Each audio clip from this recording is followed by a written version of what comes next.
Attorney, meron bang batas na nagpoprotekta sa mga employee na tumanggi sa pag-overtime at meron bang limit ang pag-OT per week? Yes, meron at ito ay nasa Labor Code, particularly Articles 86 to 89.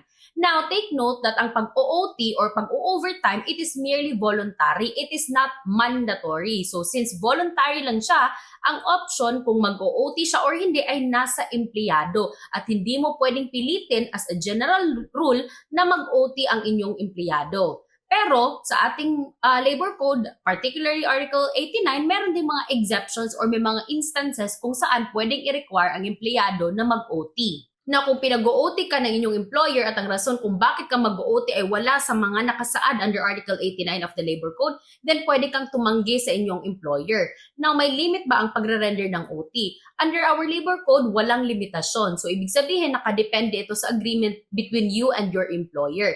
Now, if nag-render ka ng overtime under our Labor Code, the employer is required to pay you equivalent of 25% of your hourly rate. Now, if nag-OT ka, required kang bayaran at hindi ito pwede offset sa undertime mo. Okay? So, I hope that's clear. That's it for Let's Talk Legal with Attorney Zai.